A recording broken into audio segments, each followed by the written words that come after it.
Un boîtier coussin cannelé d'une finesse rare, un mouvement manufacture à micro-rotor français, un design inspiré par le musée du temps à Besançon, Yema frappe très fort dans le monde de la montre habillée. Salut les amateurs d'horlogerie, c'est Olivier de Chronotempus. Vous vous souvenez de la Superman CMM20 que j'avais pu tester ou de ma visite à la manufacture de Yema à Morteau? Aujourd'hui, on oublie les plongeuses de l'extrême et on s'attaque à l'élégance française avec la tout nouvelle Granvelle Renaissance CMM 29. Et croyez-moi, elle a un caractère bien trempé. C'est parti!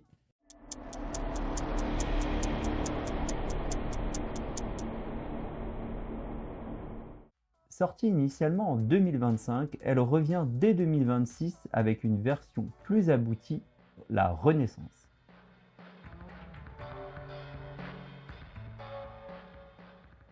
La Granvelle, c'est la vision de la montre élégante selon Yema. Et cette marque française, elle poursuit sa montée en gamme impressionnante comme on a pu le voir lors de la visite de la manufacture que vous pouvez retrouver ici, ou encore celle du précédent test de la Yema Superman, juste ici. Celle-ci dispose d'un boîtier plus affiné mais aussi d'un nouveau cadran que vous allez pouvoir découvrir juste après. Proposée en bleu, en rose et dans cette version noire que j'ai au poignet, juste ici, elle s'affiche à 2100 €.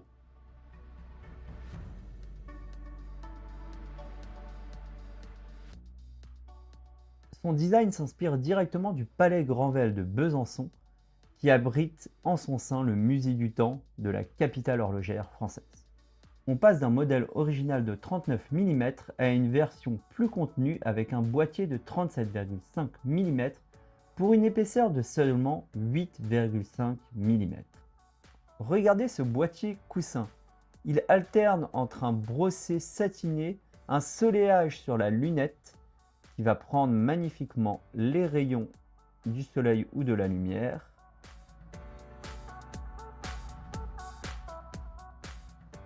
et des finitions polies sur les arêtes, comme vous pouvez le voir juste ici. Mais la vraie signature, et je vais essayer de vous la montrer, c'est bien sûr cette carrure et cette entrecorne cannelée qui lui donne un charme fou.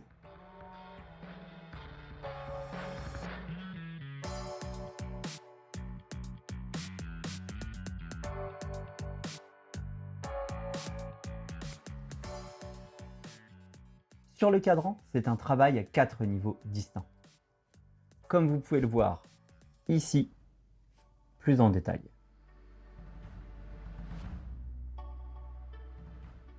Donc au centre, on a un motif géométrique qui rappelle en fait les tuiles du palais de Granvelle. Donc on peut voir le tour des heures, il y a un guillochage circulaire avec des index appliqués facetés. À 9 heures, on a la petite seconde. Elle a aussi une forme de coussin, un peu la même forme que le boîtier. Et en bordure, le réo et son chemin de fer pour la minuterie. Et donc chaque élément dans ce cadran en fait a un niveau et une hauteur différentes.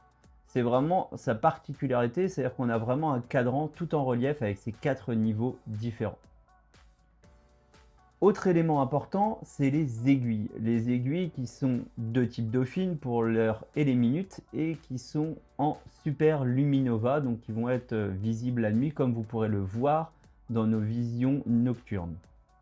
Et on a aussi du Super Luminova sur l'ensemble des index des heures, sauf bien sûr sur la petite seconde à 9 heures.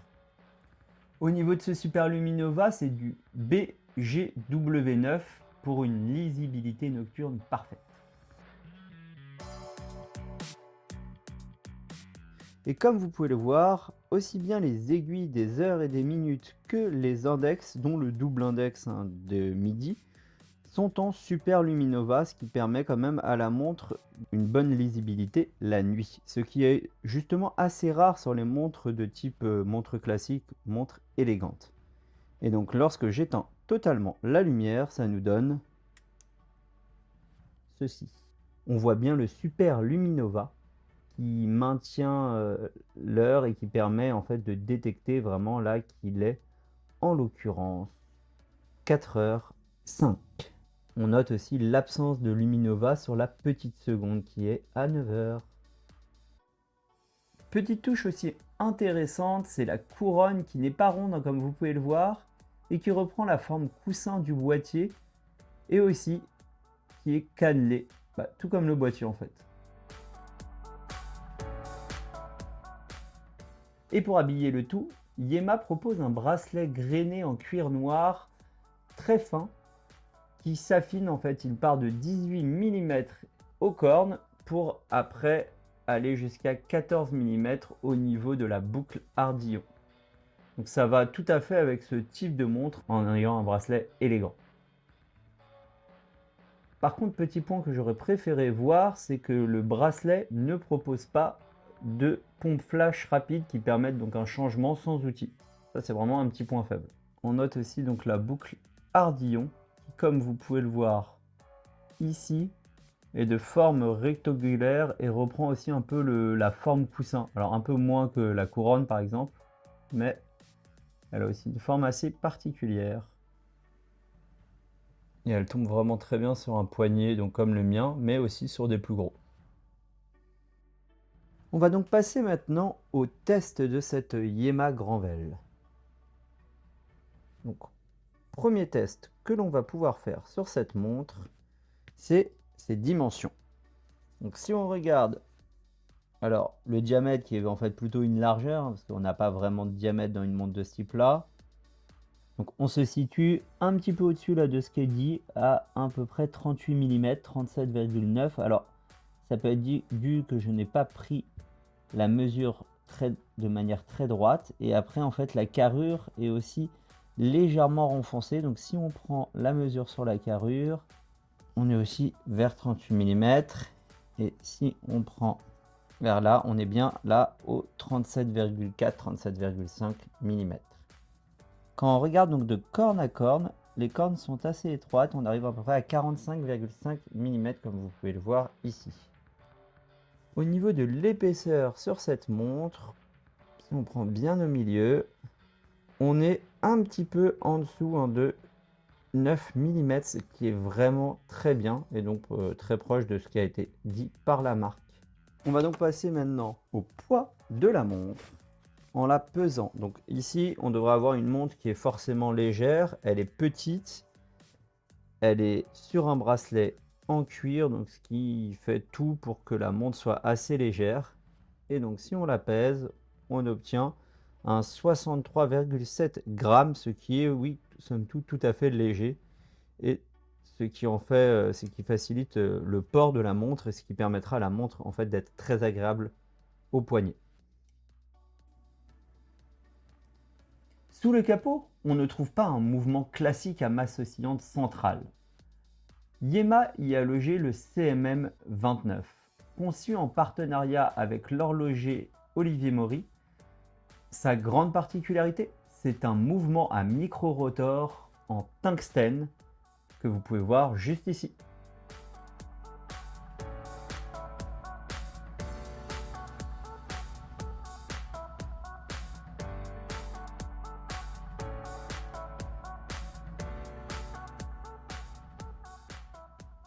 Mais l'autre point fort de ce mouvement, c'est ses superbes finitions. Avec notamment, comme vous avez pu le voir et comme vous pouvez le voir dans les photos, ces côtes de Genève en soleillage qui rayonnent depuis le micro-rotor. C'est du très bel artisanat, surtout pour ce prix qui est à seulement 2100 €.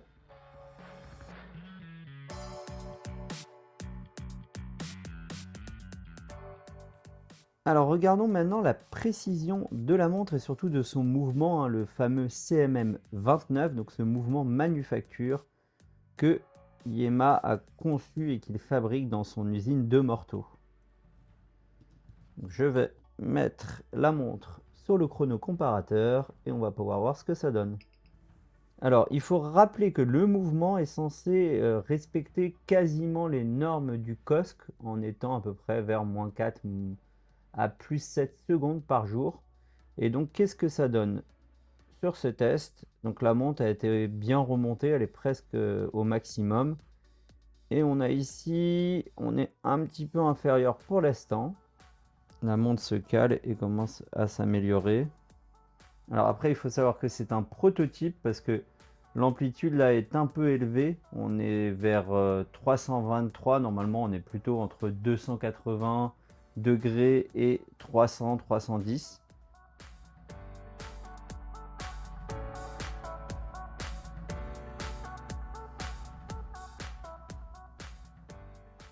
Selon les positions, on peut voir hein, que la variation quotidienne de la montre bouge hein, de -4, -8, -10 secondes par jour.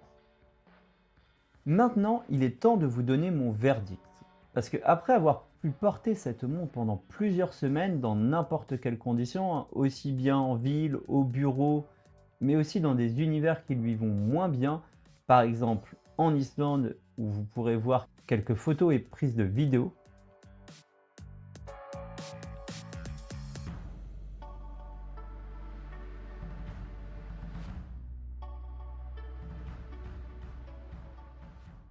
Je vais vous dire mon verdict sur cette Granvelle Renaissance CMM 29. Ce que j'ai adoré, tout d'abord, c'est son design unique, avec ce boîtier en forme de coussin, cette carrure cannelée, tout comme cette entrecorde, et aussi ce cadran que je trouve vraiment très réussi, avec ce motif en forme de tuile et ces différentes hauteurs qui donnent un vrai relief à cette montre. On peut dire donc que cette Yema Granvelle, qui est pourtant une montre élégante, a un vrai caractère, ce qui est assez rare en fait dans les montres de ce type. Au niveau du confort, il est aussi très agréable, hein. La montre est légère, comme on a pu le voir à la mesure du poids. Elle est aussi très fine et elle tombe très bien sur un poignet assez fin comme le mien, entre 16,5 et 17 cm. Et donc c'est une montre parfaite pour être portée avec une chemise, hein, car elle passera dessous grâce à sa finesse, mais aussi pour une soirée plus détendue ou encore pour aller au travail et même pourquoi pas en week-end.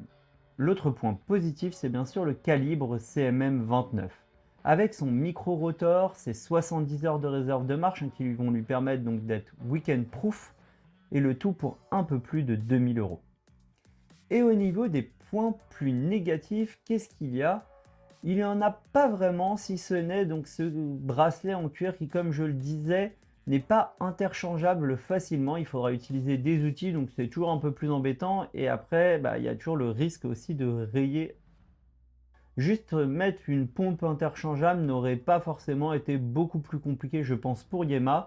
Et je trouve donc un peu bête qu'il ne l'ait pas fait. Sinon, au niveau de la précision sur mon mouvement, qui est donc un proto, hein, il faut se rappeler, il n'était pas tout à fait dans les normes qu'il donnait. Mais comme je l'ai dit, hein, et comme je l'ai rappelé lors des mesures, c'est vraiment un mouvement de prototype. Et donc, c'est assez logique qu'il n'ait pas les mêmes normes que peut avoir un mouvement de production. En conclusion, cette Yema Granvelle Renaissance est un véritable coup de cœur. Elle a de l'élégance, du caractère, des finitions soignées et un mouvement manufacture. Et le tout pour seulement 2100 €.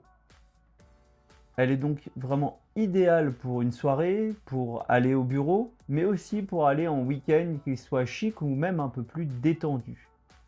Car cette montre, même si c'est une montre élégante, je trouve qu'on peut aussi la porter un peu comme une montre de tous les jours. Surtout, par exemple, si vous changez son bracelet, elle aura tout de suite un petit peu moins de côté chic. Elle pourra faire un peu plus, tout simplement, daily watch. Si ce test vous a plu, n'oubliez pas de vous abonner sur la chaîne Chronotempus, de laisser un pouce bleu et pourquoi pas de laisser aussi un petit commentaire pour me dire ce que vous pensez de ce boîtier en forme coussin. Merci d'avoir regardé cette vidéo et à bientôt pour une nouvelle aventure horlogère.